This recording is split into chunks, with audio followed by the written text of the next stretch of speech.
Guys,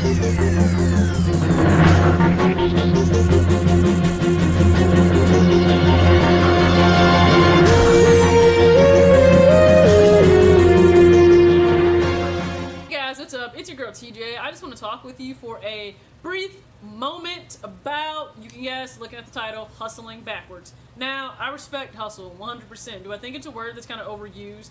Yes, because some people say that, like, oh, I'm out here hustling. You're just doing the job that was delegated to you. It's not necessarily hustling, right? Hustling is that above and beyond breaking your back to do the extra mile, or pretty much when there really isn't a way, you're making a way for things to get done. To me, personally, that's what it means when I would say, like, you are hustling.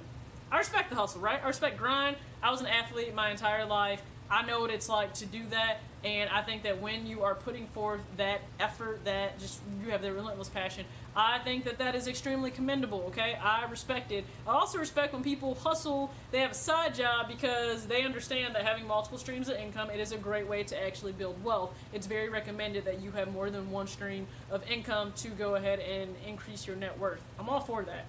However, when it comes to hustling backwards, I think a lot of people are actually guilty of this. I look online so many times and I'll see a person, let's say, that has a full-time job, just their regular 9-to-5, 40-hour job, and then they also have a side job, and it can be for a number of reasons. It could be for a number of things that they may want to have this side income for. It could be for trying to pay down additional debt. A lot of people will get a side job for that. It can be for paying their way through school. It can be for helping pay their kids' college fund tuition. If they just simply want to save, they have vacations they want to go on, or they just simply want to treat themselves. I mean, some people, let's be real, if you work at a sneaker store sometimes or a retailer, you're there because you want the extra money, or at least you want the hookup for the discount to then buy more stuff for yourself. I'm fine with that too. I get it. I get it. I understand it. I've worked in retail too. I love the discounts. But I think people hustle backwards in the sense that they are run down and they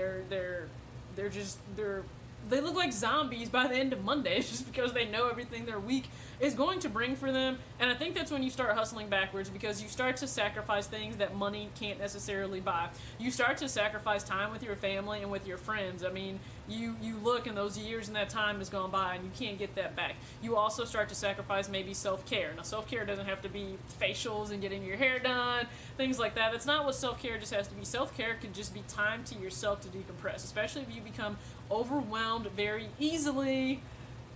Having a full-time job and the side hustle could run you into the ground. I totally understand that, right? And there could be just, you could not then have time for yourself in terms of working out. If you're trying to get your health together, you are trying to live a more fit lifestyle, be intentional about that. You could be sacrificing that because you're not getting enough sleep and you're running around all the time crazy, so you're probably not eating well, you're not planning ahead when it comes to your food, and just everything is shot to shit and down the drain, if we're just being honest.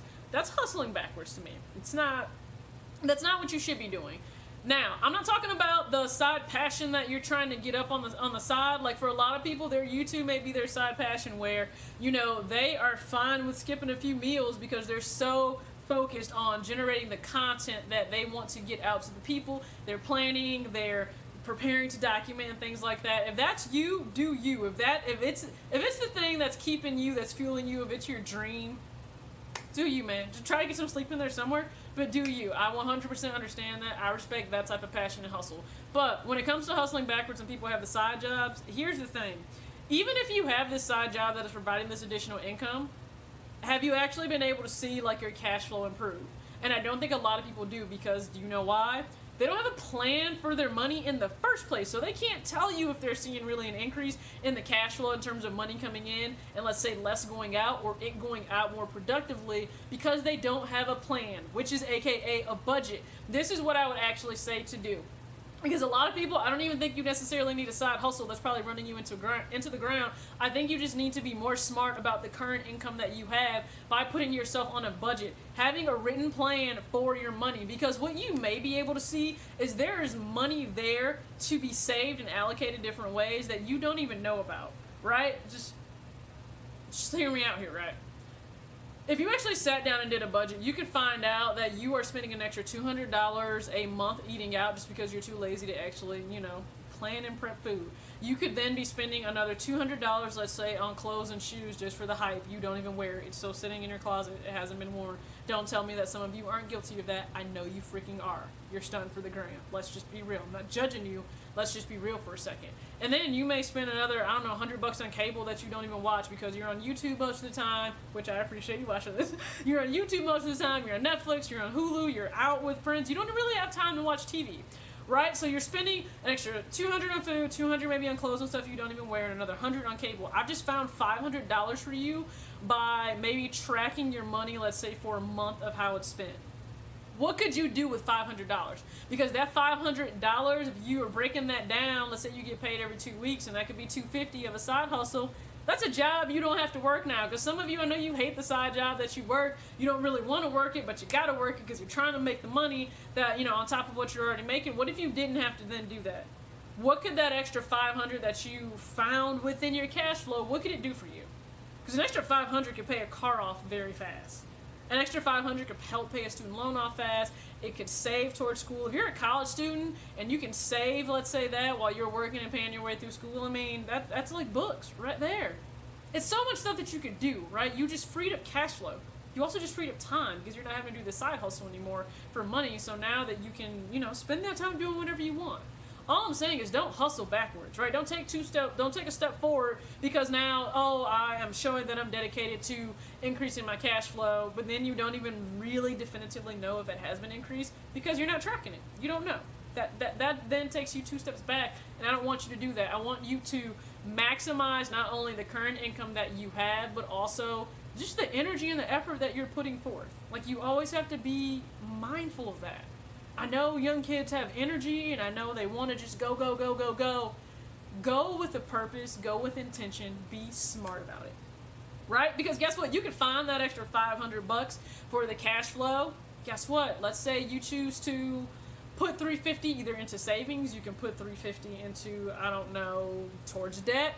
You could put $350 in, you know, towards a vacation that you may want to take if that's the stage in life where you really just, you want to start traveling. And then that other $150, boom, could go towards, ding, ding, ding, you guessed it, buying some additional sneakers every single month, right? So I just helped you out there, hopefully understanding the mindset where I'm coming from. Just please don't hustle backwards. I know that's put into our minds that we got to grind 24/7, but just understand, a lot of people that are grinding for 24/7, they're not doing it in a smart way. They're running themselves into the ground. I don't want you to do that. I want you to be smart in the way that you move all the time, all right? So hopefully you guys got something out of this video. Thank you so much for watching. Hopefully I kept it short enough for you. If you like this, go ahead and hit that thumbs up. If you are not subscribed, please go ahead and subscribe. Trust me, if by the end of August, if I can get up to 500 subs, man, I would feel amazing. Maybe I'll even do a Q&A if it's something that people actually give two craps about when it comes to myself and this channel. Maybe I'll do a Q&A once I get to 500. If you guys are interested in that, go ahead and comment below. Like, yes, a Q&A would be dope. Alright, thank you guys for watching. I will see you later. Peace out.